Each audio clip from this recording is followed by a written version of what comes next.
Buenas noches con todos los presentes. Continuamos hoy con la tercera sesión del curso de especialización en extinción de dominio.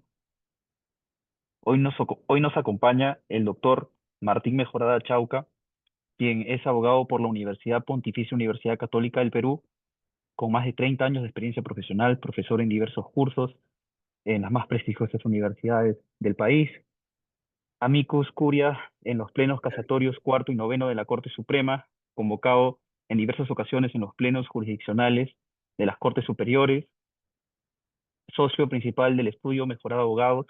Ustedes ya lo conocen muy bien, puesto que el doctor nos ha acompañado en diversos cursos de óptima calidad. Así que, doctor, le cedo el pase para que inicie con esta sesión. Adelante, doctor. Gracias, buenas noches. Muchas gracias por la invitación. Voy a estar con ustedes un rato, no mucho, para compartir algunas reflexiones sobre dos aspectos puntuales de la extinción de dominio que me han pedido abordar. Entiendo que ya en las dos reuniones previas se ha tratado lo concerniente en general a este sistema y a sus alcances, incluso ya han tocado algunos aspectos procedimentales. A mí se me ha pedido que aborde la cuestión de la constitucionalidad de la figura y de los terceros de buena fe o los terceros, el rol, la condición de terceros que acaso puedan salvarse de la arremetida que por esta vía se realiza sobre bienes que se encuentran en determinada condición. El asunto es complejo, ¿no? Porque se ubica en un escenario de persecución del delito, en el cual, por supuesto, todos estamos involucrados y al cual somos hipersensibles, ¿no? Tener procesados a varios presidentes o expresidentes de la República con una vorágine de descubrimientos sobre actos de corrupción y de delitos de toda índole asociados a ellos o provenientes de ellos, que agobian al país y que nos han tenido en vilo, ya no solo en materias de seguridad personal, sino en la propia institucionalidad del país y su situación política, digo, naturalmente originan una empatía con cualquier fórmula que supuestamente busque combatir estos eventos irregulares y por todos eh, cuestionados, ¿no? Y rechazados. Entonces es difícil por esta consideración en particular, digo, y la digo por delante porque tiene mucho que ver con la manera como el asunto finalmente es tratado, tanto a nivel legislativo como a nivel judicial, en el propio trámite y decisiones que se vienen adoptando sobre extinción de dominio, y ni qué decir en el modo como el Ministerio Público actúa en esta materia. Pero curiosamente el Ministerio Público podría considerarse que es el menos responsable de eventuales excesos que se están produciendo en este ámbito, porque ese es el rol del Ministerio Público. El Ministerio Público no puede ser acusado de ser injusto o de pretender encarcelar a las personas. Ese es su rol, ¿no? Es justamente la dialéctica de esa acusación con la que se produce por la defensa, la que debe dar como resultado una decisión justa a cargo del juez, no a cargo del Ministerio Público. Pero estos componentes van a nutrir su actuar necesariamente de este primer elemento que ya mencioné, que es la asociación natural entre el sentimiento popular, eh, y cuando digo popular ya no solo me refiero al pueblo en el sentido más masivo del asunto, sino en general de la población, de adherir a toda fórmula que de alguna manera combata el crimen, ¿no? Y como les habrán explicado en las dos reuniones pasadas, esta figura de la extinción de dominio tendría ese propósito, cosa que yo ciertamente no creo. Pero empecemos por la constitucionalidad.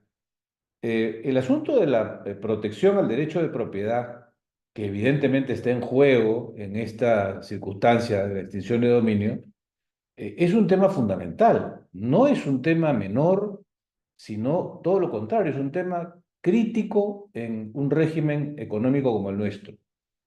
Y no solo por el tema de la extinción de dominio en particular, sino porque siendo una figura acaso, ahora lo veremos, no contemplada en la Constitución, se produce con su admisión pacífica la puerta, ¿no?, para el ingreso también por ese camino de cualquier otra solución que se le ocurra a los congresos de turno en asociación con el sentimiento popular, que también signifique una arremetida contra la propiedad y que no a todos les va a gustar. Porque claro, a la extinción de dominio seguro les parece muy simpático a los que tienen esta visión superficial de la lucha contra la delincuencia y en general a la población menos informada, pero a los que sufren los embates del proceso de extinción de dominio, de los embargos que le son predecesores y finalmente del retiro definitivo de la aparente titularidad que decían tener, pues no les parece nada simpático ni gracioso, ¿no es cierto? Solo que como no son los más, ¿no? Entonces el reclamo no resulta siendo pues materia de marchas y de gritos en las calles y de silbatos, ¿no? Y de cánticos, no, ¿no? Pero hay sin duda víctimas muy duras de lo que aquí se viene produciendo. Y entonces decía que si no somos rigurosos en la verificación de la constitucionalidad de esta figura, entonces tenemos que abriremos o dejaremos la puerta abierta para el ingreso de otras soluciones que acaso sean más impactantes en términos de número de involucrados o de víctimas, o también de repente que resulte afectando a no tantas víctimas, pero a algunas también, ¿no? Como en el caso de la decisión de dominio, y no a todos les va a gustar, ¿no? Entonces la institucionalidad de una protección como la de la propiedad no se mide por el número de afectados. O sea, un sistema de origen legal que arremete contra la propiedad protegida en la Constitución sin acogerse a las fórmulas que ahí mismo se prevén, no es constitucional porque las víctimas sean pocas, ¿no? Ni es inconstitucional porque las víctimas sean muchas.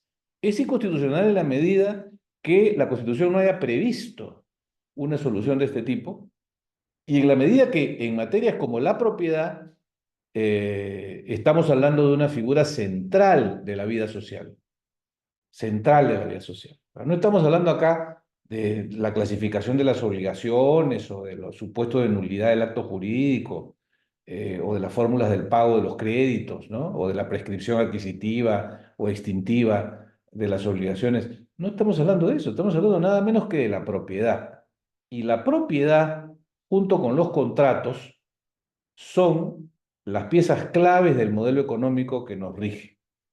Pues en un régimen de libertades como el nuestro, solo protegiendo estas soluciones, propiedad y contratos, del modo como la Constitución los protege, es que se logra el mecanismo de incentivo natural para que la actividad privada produzca, con los negocios y las operaciones de intercambio, los recursos que se necesitan para atender las necesidades de la sociedad. Ese es el régimen económico nuestro, ¿no? No funciona en base a la emisión de billetes, ni en base a la gerencia del Estado sobre las empresas, sino sobre la base de las libertades que incentivan a los operadores privados a llevar a cabo negocios, intercambios, de los cuales surgen las rentas, de donde el Estado coge una parte vía los tributos y con ellos atiende las necesidades de la sociedad. O sea, es un tema central.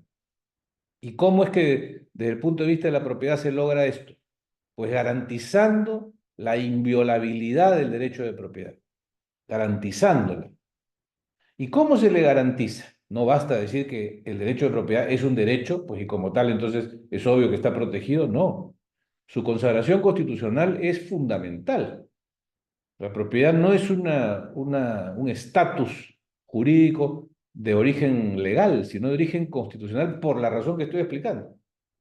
¿Qué pasaría si la propiedad no se le protegiera del modo como nuestra Constitución la protege? ¿Qué pasaría? Pues pasaría que los privados que ven su patrimonio como una oportunidad de producir rentas y utilidades y rendimientos, pues no llevarían a cabo los negocios que van a generar dichos rendimientos y utilidades, porque tendrían siempre la sospecha de que el Estado podría arremeter contra ellos y quitarles este patrimonio con el cual generan estas rentas.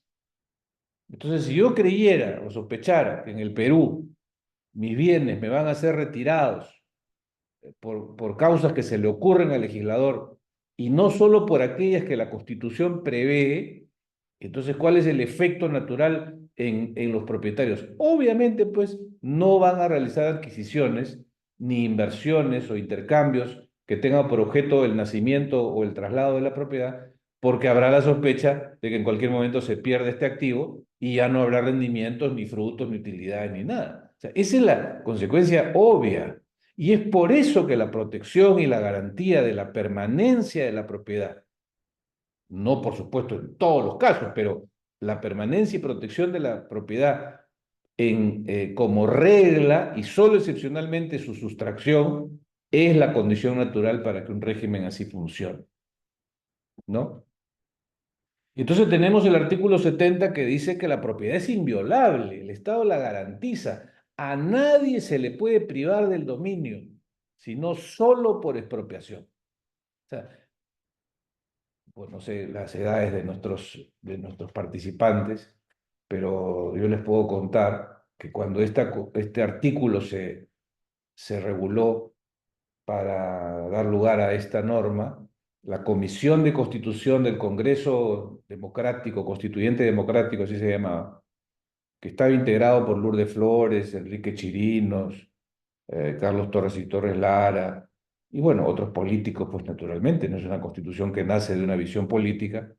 El debate fue deliberadamente confrontado, el debate tuvo como objetivo deliberado confrontar la situación de la Constitución del 79, que era la que se estaba, digamos, dejando de lado para hacer la nueva, eh, de lo que había sucedido con la Constitución del 79, donde existía, por supuesto, también un artículo del 124, si no me equivoco, de la Constitución sobre la propiedad, y que decía también la propiedad es inviolable. Entonces decíamos, pero ¿cómo? Si en ambos casos van a ser inviolables, ¿cuál es la diferencia en torno a la protección que queremos darle ahora? La protección que queremos darle ahora, explicaron los constituyentes, como es obvio, además de sentido común, es que no se le pueda al propietario afectar sino exclusivamente por determinados casos, cosa que no decía la Constitución pasada, y que más bien, no obstante proteger la propiedad, porque era una declaración pues natural del país civilizado, no hay ninguna propiedad, no hay ninguna constitución, perdón, del mundo que diga, ni siquiera en los países más intervencionistas, que diga la propiedad es violentada, ¿no? La propiedad es violable, o el Estado no garantiza la propiedad, nadie lo va a decir, ni en Cuba, ¿no? Ni en Venezuela.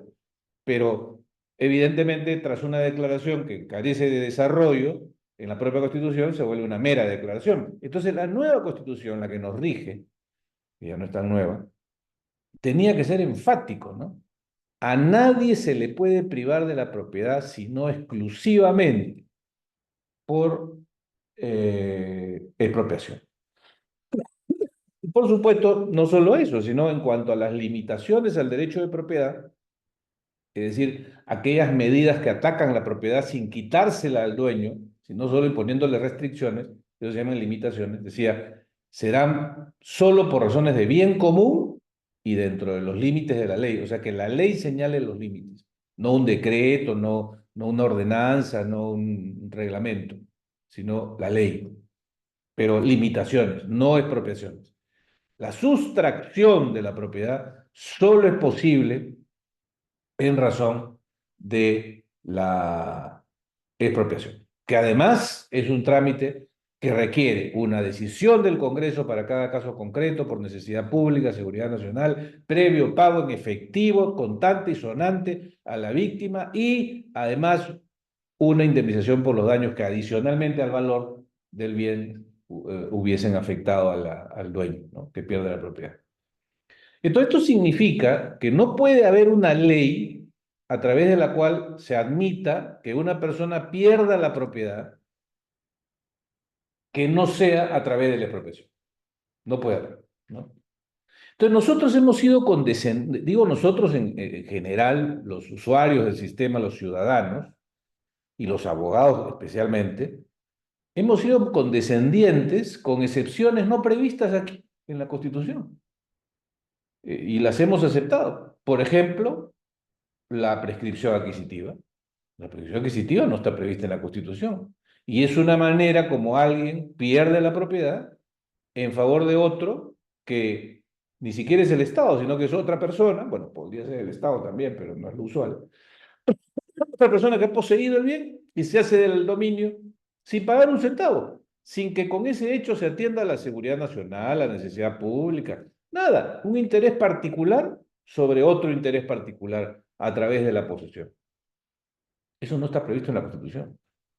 Pero ¿en qué parte podemos imponer esta solución de la prescripción adquisitiva, por ejemplo, digo, contrastando con una afirmación tan dramática como a nadie se le puede privar de la propiedad, a nadie se le puede privar de la propiedad, sino exclusivamente, exclusivamente,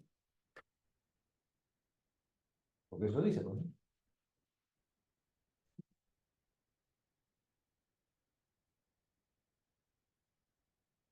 A nadie puede privarse de su propiedad, sino, coma, exclusivamente, coma.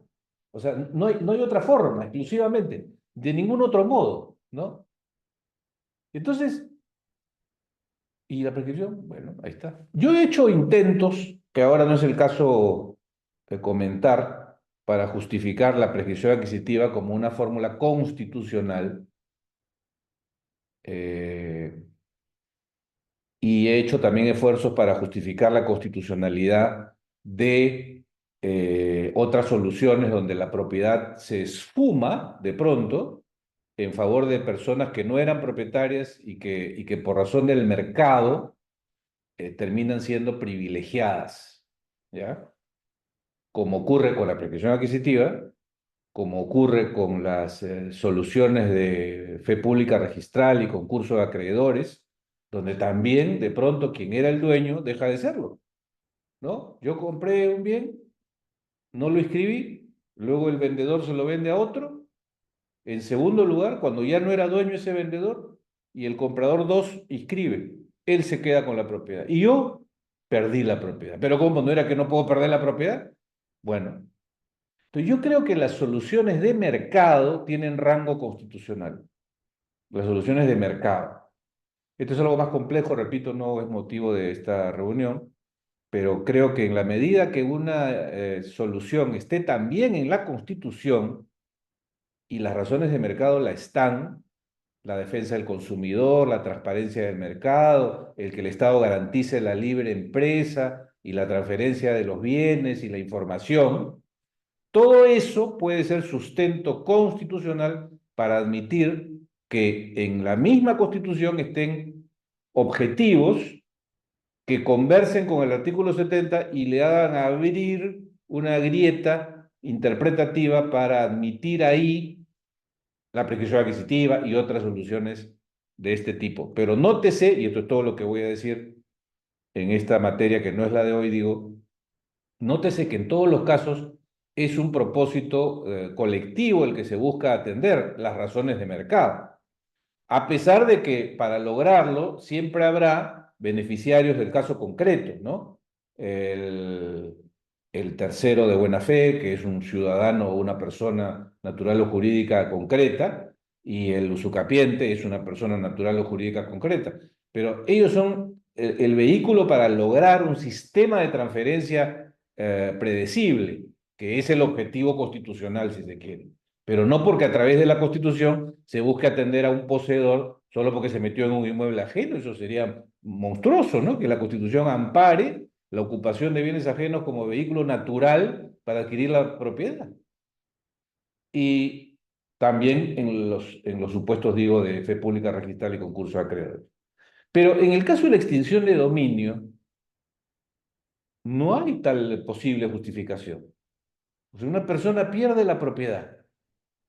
¿Por qué? Porque hay la sospecha de que ese bien tiene en su secuencia de transferencias o actos que dieron lugar a su traspaso, ha habido alguna irregularidad criminal en algún momento, ¿no? Entonces, la sospecha. Acá, eso es crucial, la sospecha. Entonces tenemos que zafarnos del estigma de ser un sistema legal que adhiere a fórmulas de moda, porque ciertamente este no es un invento del Perú, ¿no? Esto tiene una ley modelo, tiene precedentes y ejemplos de utilización en países de la región. Está todo bien. Pero ese no es el punto que ahora tratamos, ¿no? Ni siquiera si es conveniente o no, si no estamos hablando de su constitucionalidad. Entonces, sobre la base de una sospecha de que se ha cometido algún acto irregular en su origen, ¿se justifica que se pierda la propiedad? Yo creo firmemente que no. Y no hay en ese caso un valor superior que se pueda, de alguna manera, utilizar para, como en el caso de la prescripción adquisitiva y otras soluciones a las que me referí, encontrar sustento o grieta al artículo 70 de la Constitución. No la hay. Porque si se dijera, no, pues es que a través de esto se combate el crimen, no, a través de esto no se combate el crimen. A través de esto no se combate el crimen.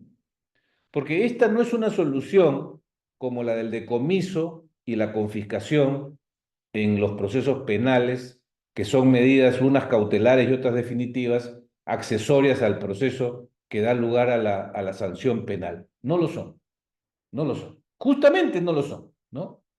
Si lo fueran, encontrarían, al igual que la fe pública registral y la prescripción adquisitiva de dominio, una justificación constitucional, difícil también, ¿ah? Difícil también, pero creo que podría haber un camino para hacerlo, en el hecho de que pues también es un propósito constitucional combatir el crimen, ¿no es cierto? Y que el Estado o desde el Estado se adopten medidas para lograr que el crimen no prolifere. Pero este no es el caso.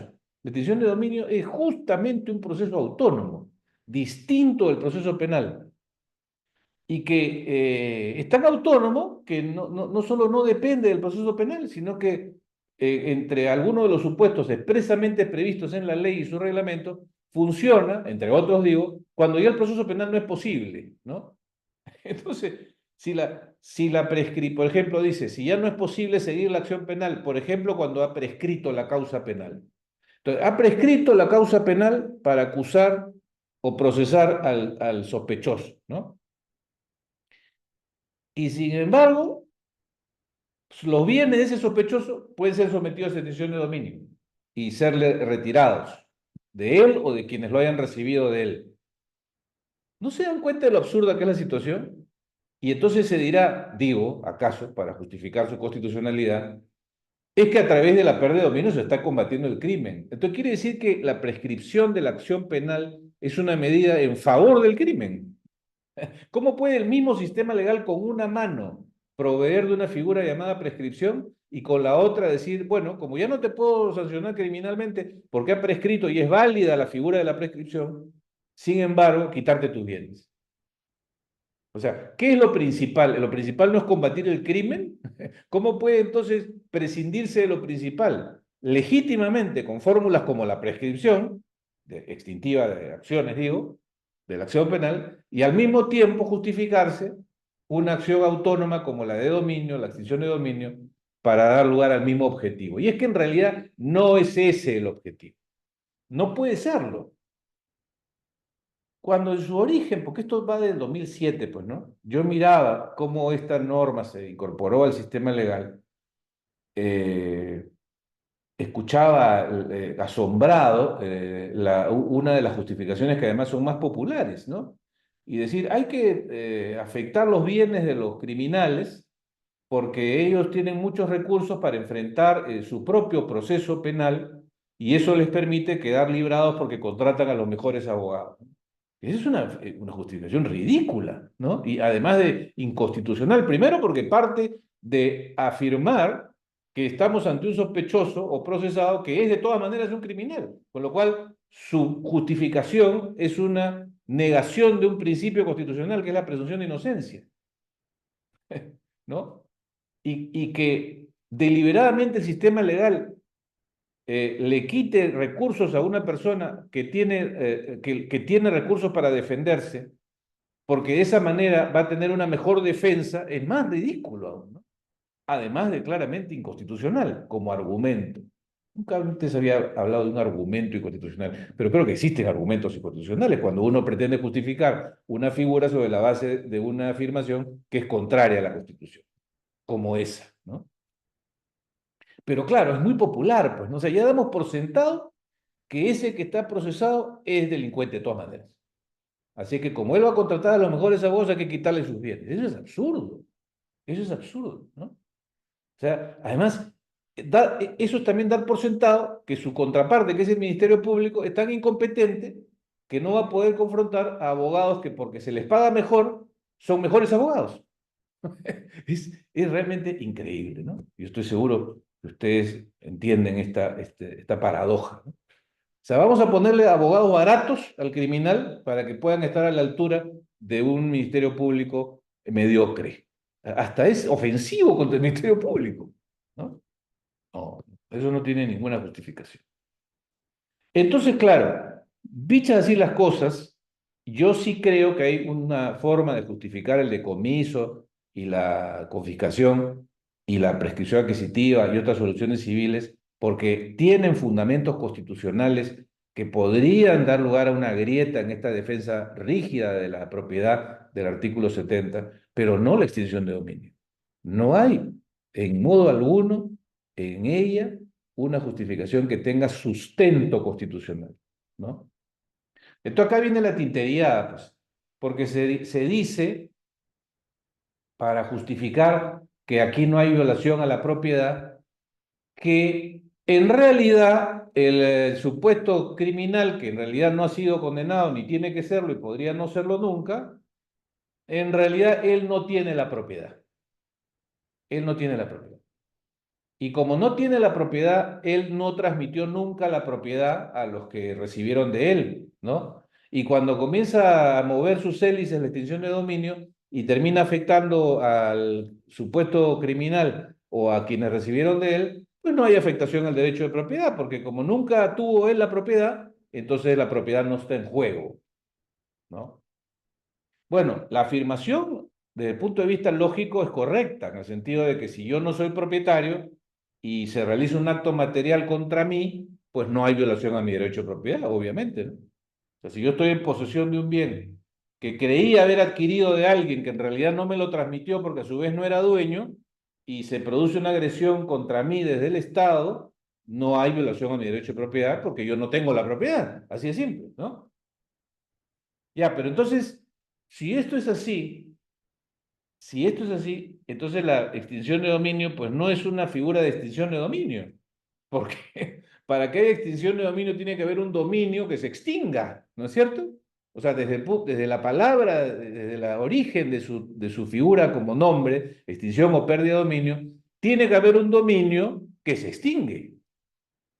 Entonces, si el criminal nunca adquirió la propiedad porque dicen que lo que se adquirió malamente no es o no da lugar a la propiedad, en razón de lo que se entiende malamente, ahora podríamos ver en un ratito más toda la gama de posibilidades que esto encierra a la luz de este tipo especial de justicia, ¿no? De la extinción de dominio.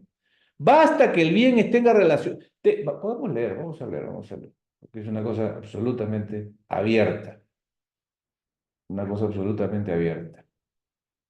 A ver, vamos a mirar, acá tengo la ley y el reglamento, pero quiero leer con ustedes un resumen que tengo acá de la evolución de esto, porque esto pues data del 2007 en su primera versión, y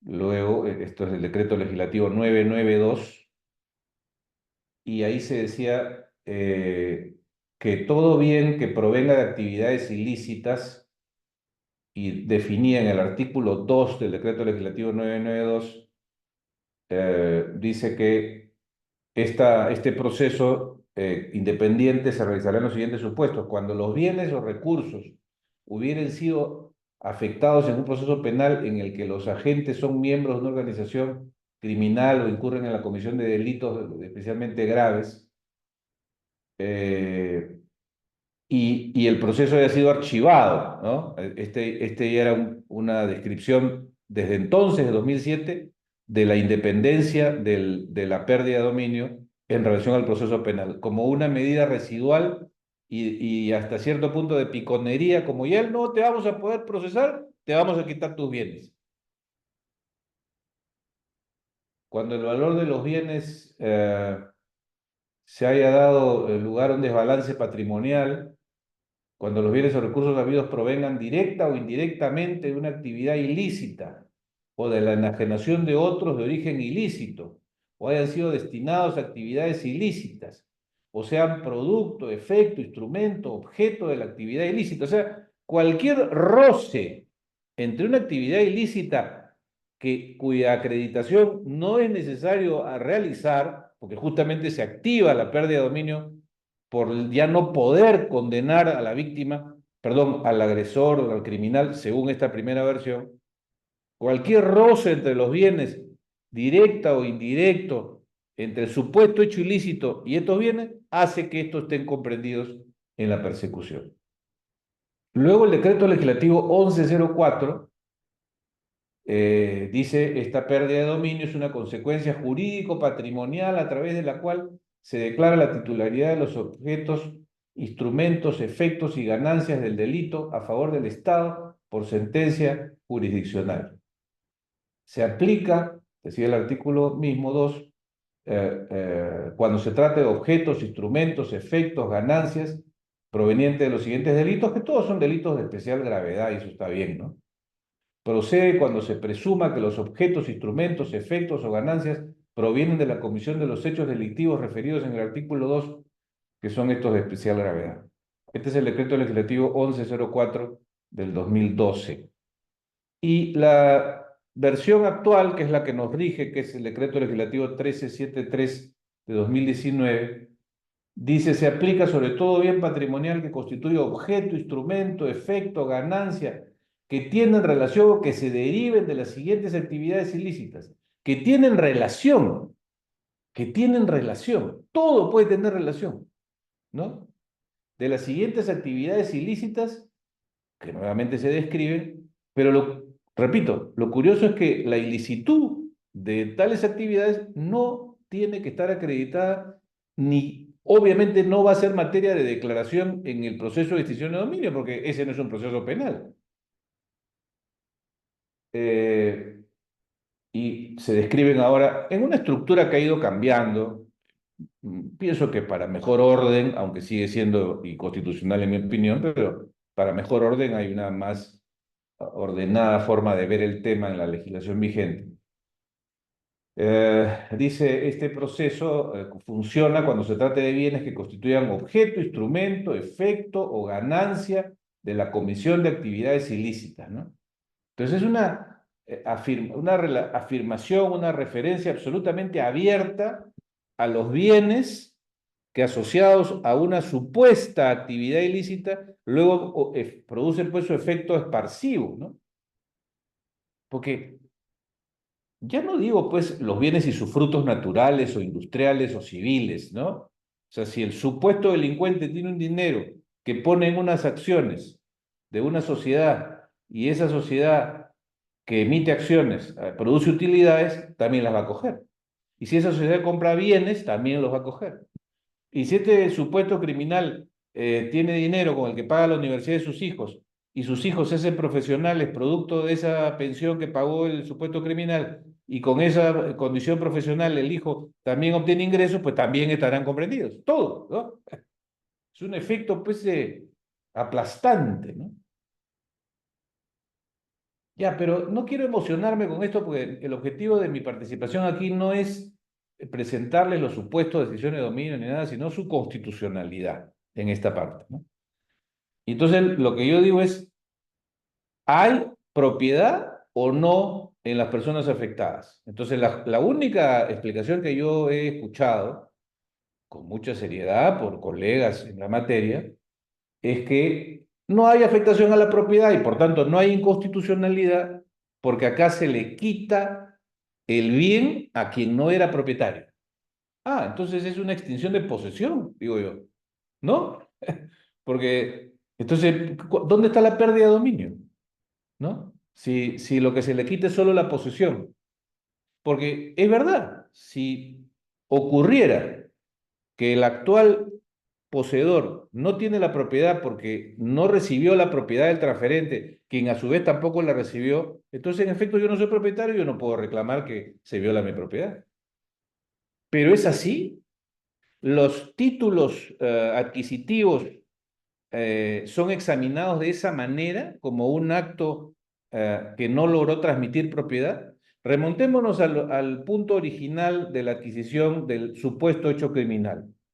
Entonces, el capo de la mafia, supuesto capo de la mafia, se ha ido pues a Inchcape Motors y se ha comprado un BMW, ya, y le ha pagado a la empresa. Entonces, Inchcape Motors le ha hecho un contrato de compraventa y le ha hecho tradición del vehículo, de lujo, y el señor este tiene ahora su carro.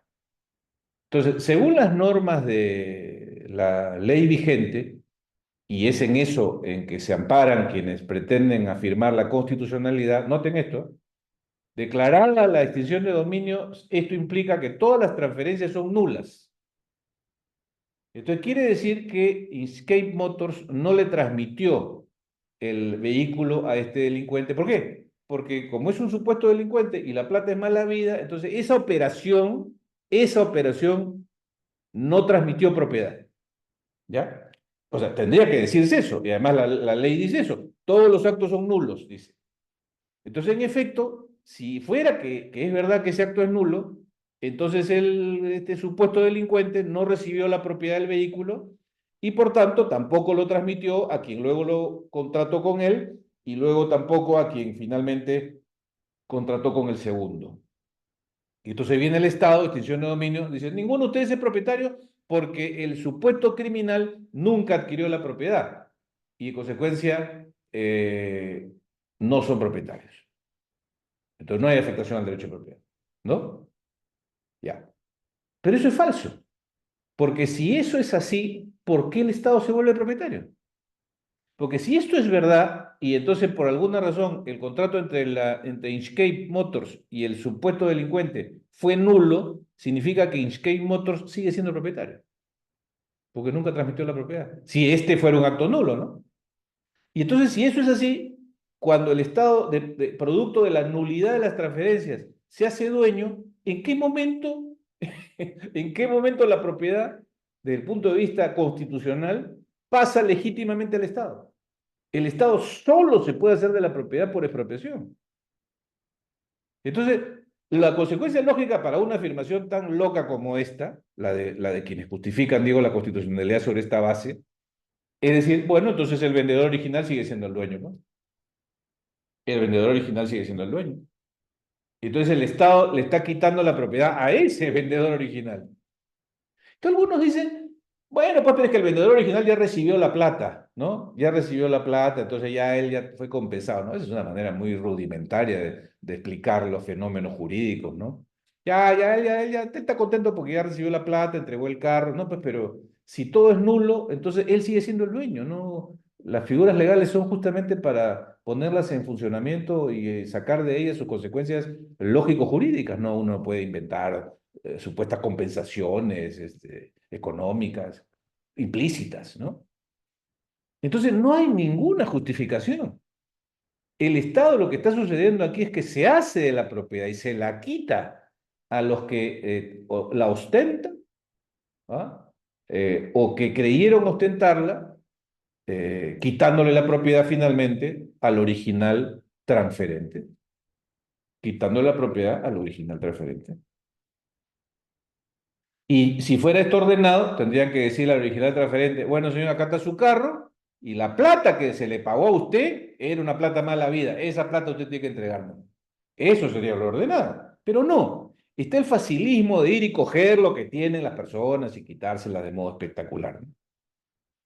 Entonces, yo creo, repito firmemente, que la figura es inconstitucional. Ahora, el defensor del pueblo, que ha presentado una demanda de inconstitucionalidad, hace unas semanas y que ha sido admitida a trámite recién, después de varias semanas, eh, pues ya está, entiendo, corriendo el plazo para que conteste el Congreso, que es el que debe contestar. No ha demandado la inconstitucionalidad de la figura, ha demandado la inconstitucionalidad de alguno de sus alcances. Yo he leído la demanda, no es una obra maestra del derecho, a decir verdad, pero al menos ha atacado dentro del plazo, porque estaba por vencer el plazo para la acción de inconstitucionalidad. Hay que celebrar la iniciativa del defensor del pueblo, que en unos días más ya no lo podía hacer. Bueno, pues lo ha hecho dentro del plazo, porque hay un plazo para la acción de inconstitucionalidad, ¿no? Y ha dicho básicamente que esta figura es inconstitucional porque invierte la carga de la prueba en materia de buena fe y es inconstitucional porque es retroactiva, ¿ah?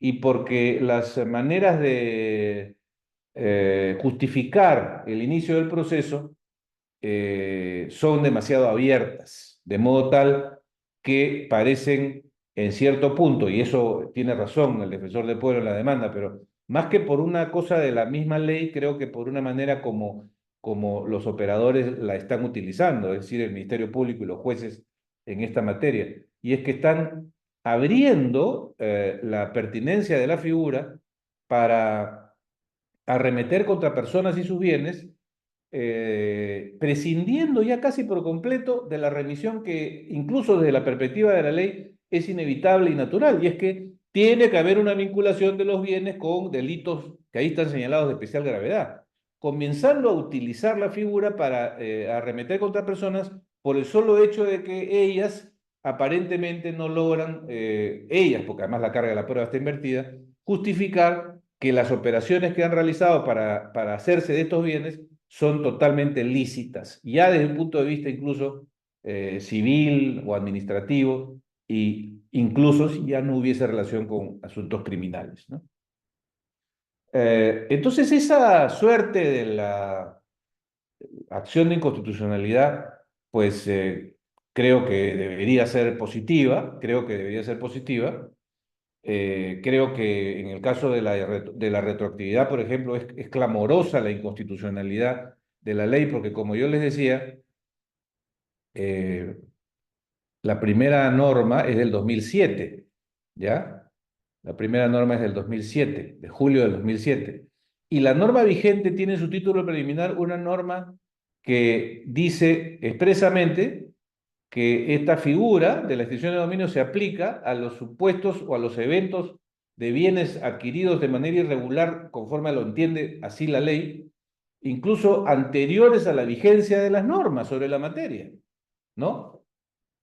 Y entonces, ¿qué ha sucedido? Fíjense en mi experiencia. Ha sucedido que actuales propietarios, a quienes yo considero propietarios de bienes, que tienen una historia, ¿no? Que eventualmente se remonta a actividades supuestamente ilícitas, pero no declaradas en la justicia penal, de los años 2001, 2002, están siendo víctimas de la arremetida de este tipo de justicia, de pérdida de dominio, por supuestas irregularidades ocurridas cuando la figura no existía. ¿Se dan cuenta?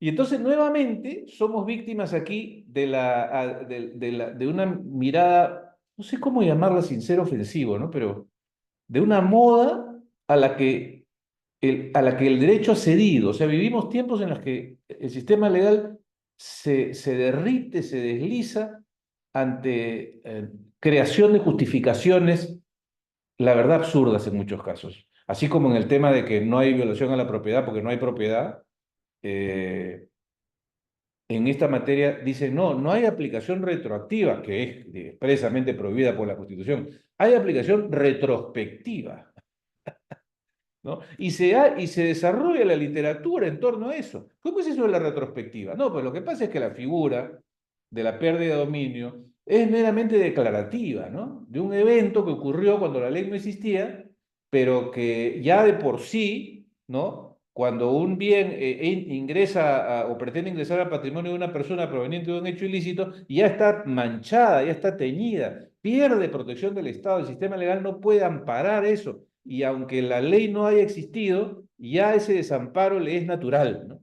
Entonces, la ley lo que hace es desarrollar el mecanismo para operativamente quitarle algo que nunca tuvo, ¿no? Eso es retrospectiva. Eso es tanto como decir, porque vamos a condenar a alguien por un delito que no existía al tiempo de los hechos que se realizaron, porque finalmente ese hecho siempre fue inmoral, ¿no? Y entonces, aunque la ley no existía, pues igual hay que sancionarlo, ¿no? Entonces, pero todo esto, ¿por qué pasa tan fácil? Nuevamente, lo que inicié diciendo. Pasa tan fácil porque es popular, pues.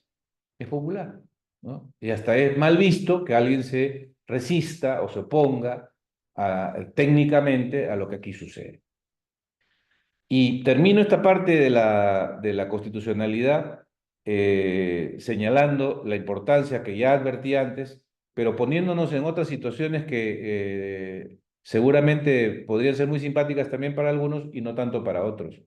Si admitimos que la ley o un decreto legislativo que tiene ese rango también invente y ponga supuestos de pérdida de la propiedad que la Constitución no ha previsto, entonces tendremos que admitir que también se le ocurre al Congreso un día de estos que pues hacerse de recursos provenientes de una actividad que no reportan esfuerzo físico o intelectual, pues es inmerecido, ¿no? Y entonces los bienes adquiridos, por ejemplo, por el juego y la apuesta, ya no son propiedad, ¿no? Y el Estado pueda arremeter contra los bienes que provengan de esa fuente, porque es una fuente indigna y además generadora de vicios y otras perversiones, ¿no?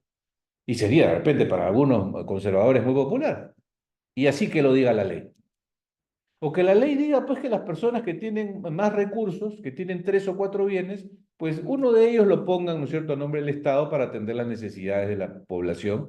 Y que eso es porque la cuarta propiedad pues no se merece, es una acumulación injusta, inmoral, ¿no? Justamente la razón de ser de esta protección que les acabo de explicar es que solo, exclusivamente el Estado se puede hacer de la propiedad privada por expropiación o por otras razones constitucionales. Y eso no ocurre acá. No ocurre acá. Ahora, puede el asunto entrar en, en el debate constitucional y ya pues ahí tenemos que nos parece que la figura no es idónea, es ineficiente y ese es otro nivel de debate, ¿no? Si la figura entra a la Constitución, bueno, pues ya está, ¿no? Y en los países donde la Constitución la haya previsto, bueno, bien por ellos, ¿no? Y se verá si tiene resultados, si genera un problema en el mercado. Porque aquí vamos entonces a la segunda parte y los minutos finales de mi intervención. Esta pérdida de dominio es además un problema para el mercado. Porque claro, de alguna manera, si el bien sigue en manos de quien supuestamente es el criminal, aun cuando no se le ha condenado y de repente ya no se le va a poder condenar, pero por lo menos sigue en sus manos, ¿no? Él está más próximo al hecho supuestamente irregular, podrá defenderse, qué sé yo, ¿no? Pero si el bien ya circuló y ha llegado a los terceros, ¿cómo es la situación de estos terceros? Entonces, la buena fe. La buena fe los pone a salvo. Según la norma, la buena fe pone a salvo a los terceros. Esto, me permite un segundo, está en las definiciones. Ahí está, justamente, miren, el 2.1 de las definiciones de la ley dice, todos los actos que recaigan sobre bienes de origen o destino contrario al ordenamiento jurídico son nulos de pleno derecho, sin perjuicio de los derechos de terceros de buena fe. Esa nulidad tiene que ser producto de una declaración y verificación, pues incito por las causales de nulidad. ¿Cuál es la causal de nulidad? El tener una relación directa o indirecta, hacer efecto de cualquier modo vinculado, rozado por un hecho ilícito, cuya ilicitud no está declarada, insisto, solo sobre la sospecha, solo sobre la sospecha. Entonces, es una nueva justicia, la justicia de la sospecha. Porque dice, esto es así, son nulos de pleno derecho. Repito, como son nulos de pleno derecho, entonces el propietario original sigue siendo pues, el que transmitió al supuesto criminal, sin perjuicio de los derechos de terceros de buena fe. Entonces, los terceros de buena fe tienen que eh, estar a salvo de esto, si es que ellos estaban en una condición tal que no podían saber de la vinculación del bien con el hecho irregular, ¿no? Y el reglamento, ahora podríamos echar una mirada en estos minutos al reglamento sobre este punto, ha desarrollado, a mí me parece, fíjense que bien, cómo se configura esa buena fe, porque desde el punto de vista civil, que es donde yo me desenvuelvo, el tema de cómo configurar la buena fe siempre ha sido un problema, ¿no? Eh, y entonces vamos a ver, ¿los terceros de buena fe se salvan? Sí, ya. Pero lo primero que está sucediendo acá, en esta justicia, y este es un aspecto procesal entonces, es que por alguna razón que no es explícita en la ley, la justicia cree que el tercero tiene que probar su buena fe, ¿no? Y eso es algo contra lo que ha reclamado el defensor del pueblo en su demanda. Y es que dice que la norma no dice exactamente que los terceros deben probar su buena fe, pero el modo como están redactadas las normas de aquello que el tercero tiene que acreditar, pues dan cuenta de que esto es así, ¿no? Tanto en la ley como en el reglamento. Y fíjense que en eso en particular a mí no me preocupa tanto, ¿no? Porque en efecto la buena fe se presume en el derecho civil, pero ese es un principio de la ley. Se presume, la posesión de buena fe se presume. Dicho sea de paso, no hay una norma general de que se presuma la buena fe, es una norma de la posesión, que la posesión de buena fe se presume. Eh, y bueno, se ha justificado en el hecho de que es más fácil para quien quiera irrumpir contra la supuesta buena fe, probar la ausencia de buena fe, que para el que se atribuye buena fe, probar que la tiene. Y en efecto, yo creo que en técnica legislativa las presunciones son facilidades probatorias que deben dársela a aquel que tiene dificultad para probar algo, pasándole la carga a quien la tiene más fácil. O sea, es una elección funcional, ¿no? Pero esa elección funcional parte de ese criterio. Entonces yo no me canalizo porque eventualmente una ley en determinadas circunstancias diga que el que dice tener buena fe debe probar su buena fe. Yo pienso que si la ley lo dice, eso no es inconstitucional, ¿no? En ese punto discrepo de la demanda del defensor del pueblo. Ese no es el problema. El problema es que finalmente, ¿qué significa la buena fe que yo debo probar, ¿no?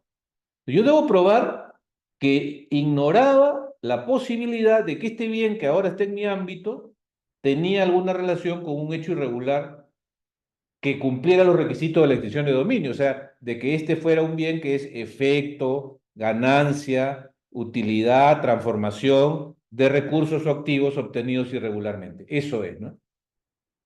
Y esto, en este punto, es que el reglamento tiene unos detalles que a mí me parecen bien, repito, y que a ver si los encuentro acá rápidamente. Ah, acá está. El reglamento, el artículo 66. Tercero de buena fe, aquel que queda liberado, ¿no es cierto?, de esta persecución, es la persona natural o jurídica que no solo acredita, acá está pues la palabra, ¿no? No solo acredita, o sea, él debe acreditar haber obrado con lealtad y probidad, sino que también ha desarrollado un comportamiento diligente y prudente, debiendo reunir los siguientes requisitos, ¿ya? Pero él tiene que probar haber obrado con lealtad y probidad. Está bien, ¿me quieres cargar la prueba? Bueno, será más trabajoso para mí, pero no es que sea inconstitucional, ¿no? El Ministerio Público quiere no trabajar mucho en ese punto. El Ministerio Público dice, nosotros afirmamos que ese tercero no tiene buena fe. Lo afirmamos. Él sabía o debió saber que este bien tenía origen irregular. Entonces el tercero dice, usted tiene que probar que actuó con lealtad y probidad. Y en ese sentido, debe haber cumplido esto, que la apariencia del derecho debe ser tal que de todas maneras las personas al inspeccionarlo incurrieran en el mismo error. O sea, que el bien en términos de apariencia sea uno que no tuviese ningún elemento visual que le hiciese creer al tercero que estaba ante un hecho o ante un bien de origen irregular, ¿no? Bueno, eso es bien difícil, pues, porque un bien no habla, ¿no? O sea, ya sería el colmo, pues, que diga, que estén pensando en un bien que tenga un letrero que diga, este bien pertenece a un narcotraficante, ¿no? Ya. O que tenga unas pintas que den cuenta de la presencia histórica de un famoso o conocido criminal. Que al adquirir el derecho sobre el bien patrimonial se verificaron todas las condiciones exigidas por las leyes. Claro, yo adquirí el bien celebré el contrato, pagué el precio, todo conforme a ley, seguí los procedimientos.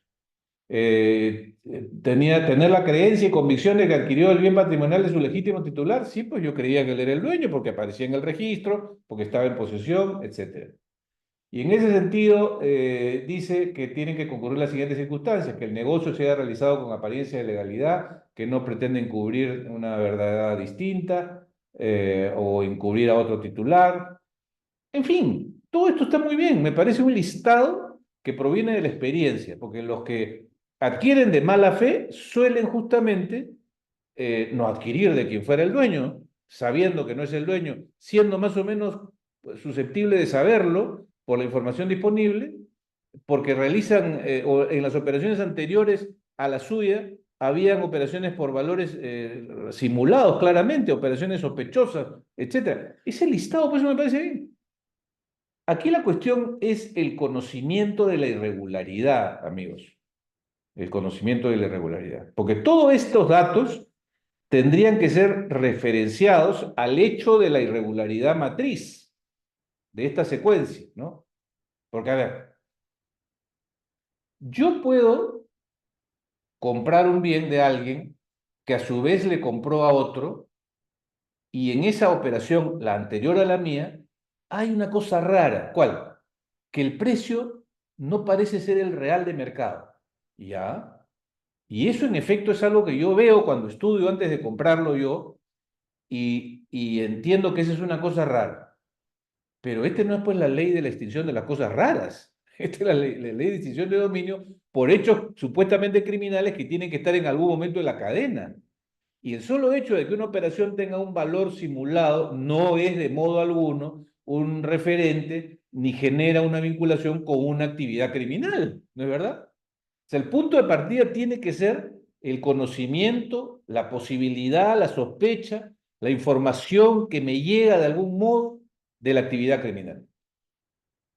Yo no les puedo contar detalles de mi actividad profesional, por supuesto, pero en razón de ella he tenido conocimiento de un montón de sentencias de pérdida de dominio de la Corte Superior, o sea, de la sala, que es sentencia final. Y quiero rescatar dos cosas de eso para terminar, hablando de los terceros de buena fe.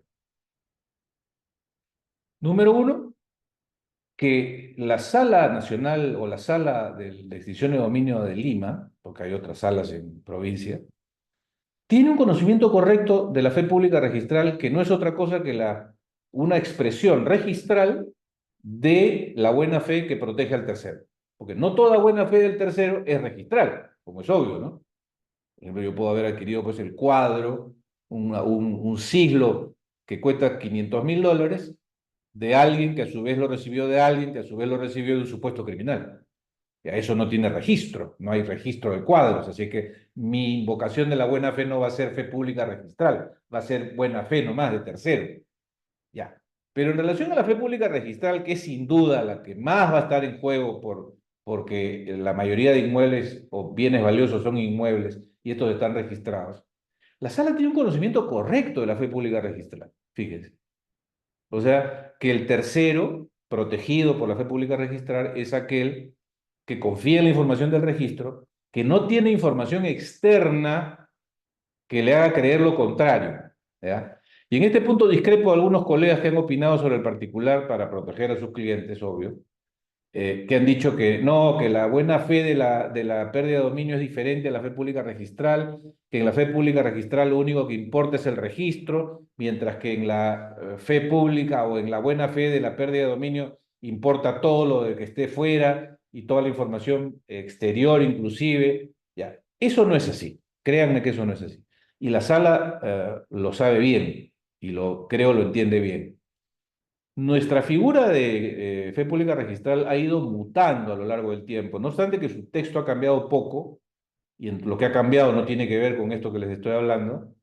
Lo cierto es que la fe pública registral tiene hoy por hoy, producto de las sentencias de la Corte Suprema y del Tribunal Constitucional, un alcance que significa que la protección a los terceros no es solo por la confianza que genera la información del registro, no, es también por la información externa al registro en la medida que sea determinante, en la medida que sea asequible, accesible, perdón, accesible, que sea información que yo haya podido saber y de la cual pudiera resultar que yo creyera o sospechara de que lo que me están transmitiendo no es la propiedad, porque no ha llegado la propiedad hasta mi vendedor. Entonces tiene que ser una información concluyente. Entonces yo, como tercero, digamos, invertida la carga de la prueba, tendré que probar, ya en un supuesto de extinción de dominio, que la información disponible no me hacía creer a mí que este bien estuvo ligado a algún hecho ilícito. Entonces, como en todo, la ponderación de ese conocimiento, que por supuesto tiene una carga probatoria en manos del tercero, finalmente el juez tiene que ponderar si sobre la base de los hechos disponibles yo tuve que creer que estaba comprando un bien raro, de origen raro, ¿no? Entonces, ahí está la cuestión, en la evaluación que hace el juez. Y eso va a ocurrir igual en la extinción de dominio que en la Corte Suprema cuando ve un caso de fe pública registral. El tercero pudo saber que había tal relación con un hecho irregular. Ya no digo, miren, ya no digo con un hecho criminal, porque no es posible decir que estamos ante un hecho criminal dado que no hay condena. Porque además si hubiera condena, pues sería ese proceso en el que se tuvo que tramitar la sustracción de los bienes del delincuente, ¿no? Sino si este adquirente final pudo saber que estaba ante una sospecha fuerte, ¿no? Ante una sospecha contundente de que ese bien estaba vinculado a un delito en particular, ¿no? Pero fíjese, yo les voy a decir, no les puedo contar detalles, pero miren, lo que la sala, por ejemplo, está resolviendo o ha resuelto en algunos casos, es que si el bien, miren,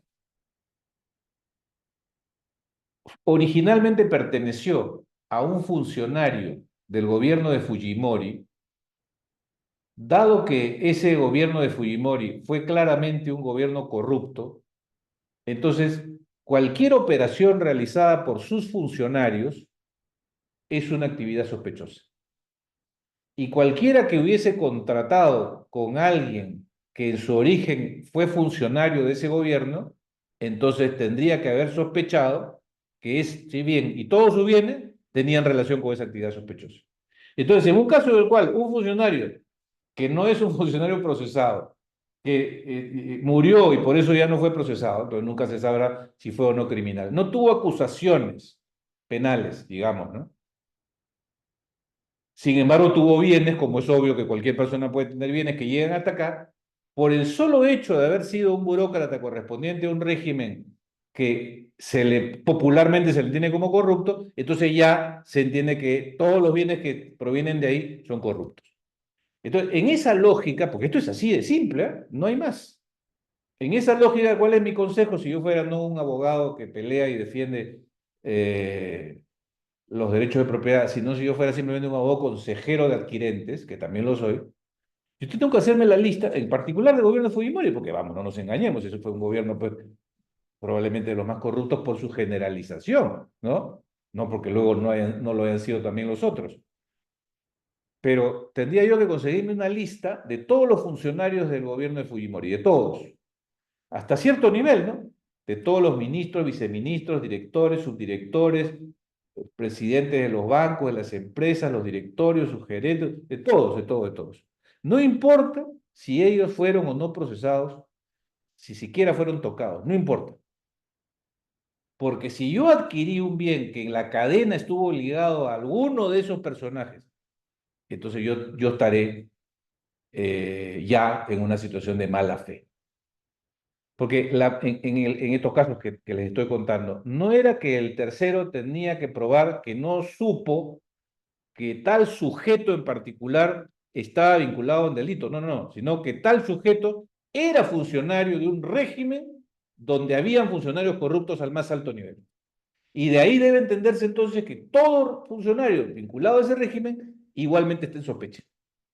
Es pues una cosa de locos, ¿no? Una cosa de locos.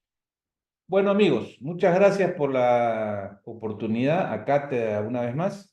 Este es un tema muy delicado, está en el tapete. el Tribunal Constitucional tiene una ocasión estupenda para hacer valer nuestra autonomía constitucional y darle a esta figura el sitio que merece, ¿no? Y darle a la persecución por actos criminales el lugar que debe tener, el de la justicia penal, ¿no? Y fortalecer ahí las herramientas de persecución, ¿no? Pero ahora, en rigor, la adquisición de bienes es de las más complejas en investigación, porque repito, cada vez que un cliente me dice quiero comprar este inmueble, bueno, este estudio de títulos va a ser mucho más caro, ¿no? ¿Por qué? Porque ahora tengo que investigar que en la historia no solo no hayan contratos raros de transferencias válidas, sino que además tengo que ver la identidad de los involucrados, ¿no? Y no estoy hablando de personajes públicos de gobiernos cuestionados, sino de cualquier funcionario del régimen. Pero hay algunas soluciones. En los próximos días, no sé si mañana o pasado, en mis redes voy a publicar una solución para enfrentar este tema, porque claro, el abogado siempre tiene que procurar, a más allá de las medidas radicales, como sería la declaración de inconstitucionalidad, soluciones que aborden el día a día de las víctimas, ¿no? Y lo cierto es que hay algunas soluciones, curiosamente vinculadas a la prescripción. Ya volveremos con eso en otra oportunidad. Muchas gracias, cátedra, y a los que han participado de esta reunión. Doctor, muchísimas gracias a usted. Más bien podría trasladarle algunas preguntas porque ha habido mucha participación durante la sesión. Bueno, tengo unos minutos, ¿ah? Muy pocos, unos 5 minutos. A ver, transmíteme un par. Ya. ¿Con qué herramientas combatimos entonces a todos los delincuentes que se hacen de bienes de forma ilícita? Los familiares de los corruptos siguen hasta la fecha gozando de bienes adquiridos ilícitamente y con impunidad. El Estado Hola, tiene que tener una herramienta para así quitarle los es, bienes a los corruptos. así ¿No le es, parece? por supuesto. Y es con las herramientas asociadas al proceso de persecución y sanción de ese crimen. Porque en la pregunta hay una afirmación que presume un montón de cosas.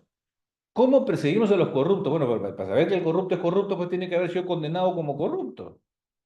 Porque, señores, entonces si vamos a crear herramientas sobre la base de que, no, no, ese de todas maneras es corrupto, entonces estamos muertos como sociedad, ¿no? Y ya no digo constitucionalmente esto es así, por eso existe la presunción de inocencia, pues, ¿no? Entonces, pero eso es cosa del proceso penal y de la justicia penal. Ahí tiene que cogerse a los criminales y tal. Ahora, por supuesto, pueden haber supuestos en los que eso ya no es posible y sin embargo podría igual producirse un examen del crimen y con el cual, fíjese, yo estoy de acuerdo, pero no está previsto en nuestro sistema de justicia penal. Se murió el criminal, se murió el criminal. Ah, caramba, qué suerte, ¿no? Qué fácil, se murió y ahora todos los bienes que se robó, la familia los disfruta de ellos.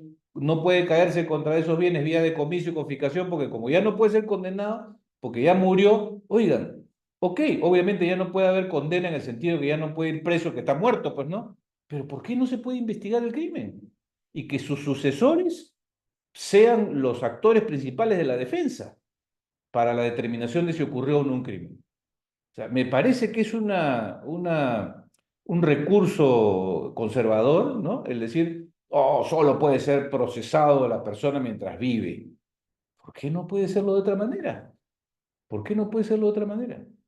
Y entonces los condenados, perdón, los que ya no pueden ser condenados porque murieron, que tengan un juicio para que se determine que en efecto sí existió crimen. Y como parte de ese juicio, pues no habrá cárcel porque ya está muerto, pero habrá decomiso y confiscación de sus bienes. Por supuesto. Porque fíjense, ¿cuáles son los otros supuestos en los que ya no puede ser, por ejemplo, procesado o condenado? Porque prescribió la acción penal. Entonces, repito, si ya no se puede lo principal, ¿cómo se va a poder lo accesorio? Entonces, para nuestros amigos que con toda justicia indignados dicen, estos corruptos que hay que coger sus bienes, bueno, pues entonces que no prescriban las acciones. De hecho, pues en algunos casos no prescriben, ¿no? Algunos delitos de extrema gravedad. Pero cuando sí prescriben, y varios de los delitos listados en los supuestos de decisión de dominio, prescriben, por supuesto, ¿no? Y entonces los corruptos salen libres porque prescriben. Entonces la figura de la prescripción es la que está mal, no la otra, ¿no? Ya, una más, por favor, al azar. Doctor, el artículo 66 de reglamento solamente aplica a las compras-ventas y la diligencia y prudencia a la que se hace referencia es aquella que tiene que tener un buen padre de familia, así como se utiliza en la responsabilidad civil. Sí, sí, sí, pero no solo para las compraventas, toda transferencia. Las transferencias pueden ser por compraventa, por permuta, por dación en pago, por remate, o sea, cualquier acto, cualquier acto. O sea, yo he conocido supuestos de extinción de dominio, amigos, donde tenemos ahorita al demandado, que es el propietario registral, que es el propietario número 12, porque para hablar del régimen de Fujimori, ¿no?